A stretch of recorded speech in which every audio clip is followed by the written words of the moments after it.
आप सभी ने इस टेक्नोलॉजी की दुनिया में जावा लैंग्वेज का तो नाम सुना होगा, लेकिन आपके मन में ये सवाल तो आया होगा कि जावा क्या है और इसके साथ जावा प्रोग्रामिंग लैंग्वेज कैसे सीखें। आज के इस वीडियो में मैं इस क्वेश्चन का आपको जवाब दूंगा और जानकारी दूंगा कुछ जावा के बारे में। आज के समय में प्रोग्रामिंग लैंग्वेज की डिमांड बहुत ही ज़्यादा है। आपको एक रोचक बात बताता हूँ तो आपके होश ही उड़ जाएंगे। अभी के समय में करीबन 30 लाख से भी अधिक इलेक्ट्रॉनिक डिवाइस जावा कोड का इस्तेमाल करते हैं। इस बात से आप अंदाज़ा लगा सकते हैं कि ये प्रोग्रामिंग लैंग्वेज कितनी लोकप्रिय है। अभी भी आप जितने भी स्मार्टफोन का इस्तेमाल कर रहे हैं, इलेक्ट्रॉनिक डिवाइसेस का यूज़ कर रहे हैं, जैसे कि AC, oven, smart TV, digital fridge, इन सभी में जावा का इस्तेमाल होता है। कुछ ऑटोमेटेड इंडस्ट्री के इक्विपमेंट के लिए भी अलग अलग पार्ट्स को प्रोग्राम किया जाता है जावा की मदद से। आप अगर एंड्रॉयड प्रोग्रामिंग को भी सीखना चाहते हो तो फिर जावा को सीखना बहुत ज़रूरी है। तो चलिए जानते ही क्या है जावा। जावा एक जनरल पर्पस प्रोग्रामिंग लैंग्वेज है। इनको सॉफ्टवेयर और एप्लीकेशन डेवलपमेंट के लिए इस्तेमाल किया जाता है। जावा एक हाई लेवल प्रोग्रामिंग लैंग्वेज है। 1995 में सन माइक्रोसिस्टम ने इसका प्रारंभ किया था। जेम्स गॉस्लिंग इसके प्रमुख डेवलपर में से एक है। यह लैंग्वेज प्लेटफॉर्म इंडिपेंडेंट लैंग्वेज है। इसका मतलब है कि इस लैंग्वेज के कोड को आप किसी भी प्लेटफॉर्म पर, ऑपरेटिंग सिस्टम पर रन कर सकते हैं। इसमें लिखे गए सारे कोड्स इंग्लिश में होते हैं, ना कि न्यूमेरिक कोड। लिखे गए कोड्स को कोई भी बड़ी आसानी से समझ सकता है, इसलिए इसे हाई लेवल लैंग्वेज में शामिल किया गया है।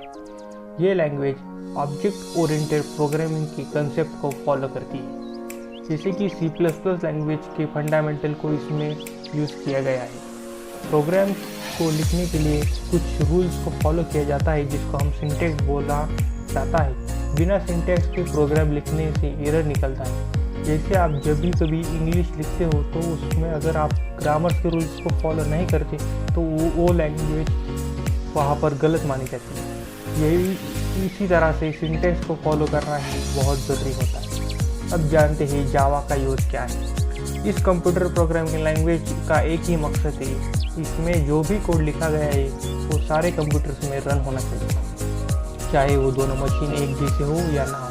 मेरा कहने का मतलब है चाहे वो कोई भी ऑपरेटिंग सिस्टम हो, जैसे कि विंडोज़ या मैक।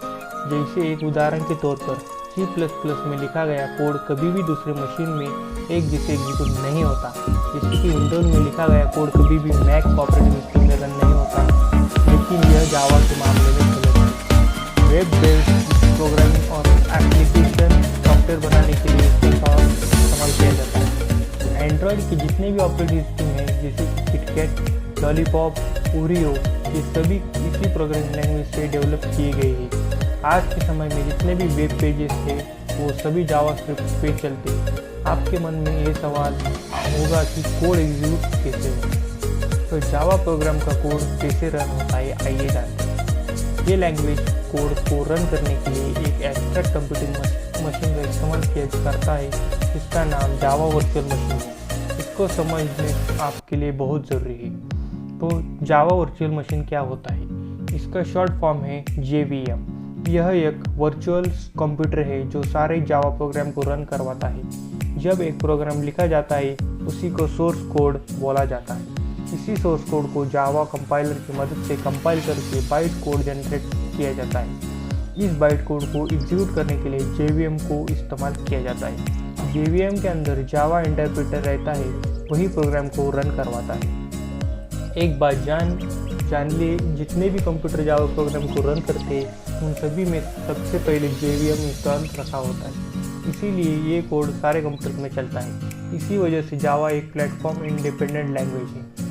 दूसरे जितने भी प्रोग्रामिंग लैंग्वेज हैं उनके कंपाइलर का कोड प्रोड्यूस करते हैं, वो एक ही सिस्टम के लिए जनरेट करते हैं और एक ही सिस्टम में रन होते हैं। लेकिन जावा कंपाइलर जो बाइट कोड जनरेट करता है वह JVM के लिए होता है। JVM सारे सिस्टम में रहने की वजह से यह प्रोग्राम हर कंप्यूटर में चलता है। यह वर्चुअल मशीन कोड को ऑपरेटिंग सिस्टम में चलने लायक बनाता है। अब जानते हैं कि प्लेटफॉर्म इंडिपेंडेंट क्या होता है।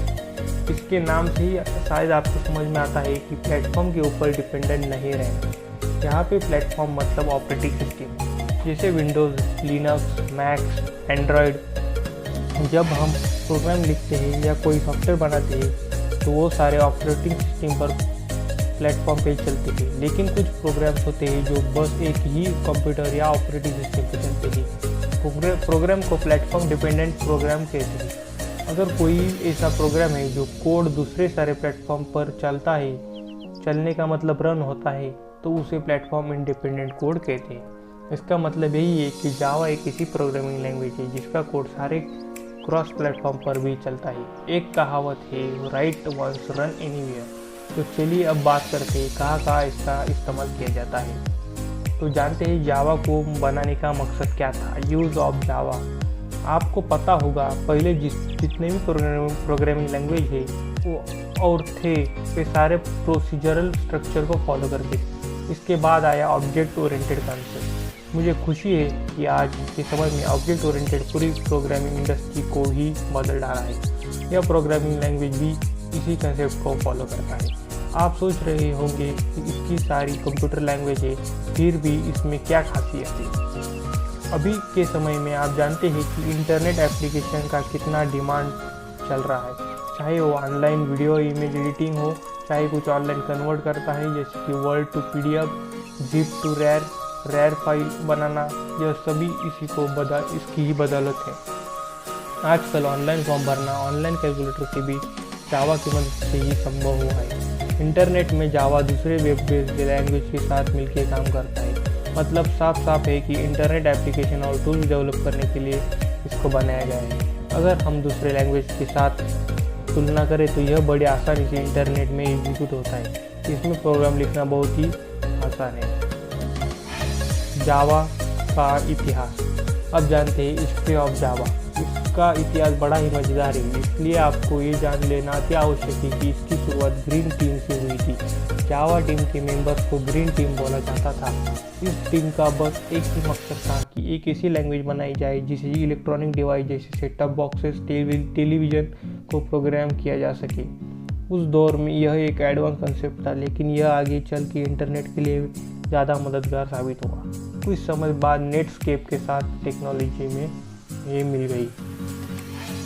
तो अब जानते हैं कि इसका नाम जावा ही क्यों रखा गया। जब ग्रीन टीम एकजुट होकर लैंग्वेज को बना रही थी, उन सभी टीम के सदस्यों ने कुछ नाम सजेशन दिए, जैसे कि dynamic, revolutionary, silk, JIOT, DNA।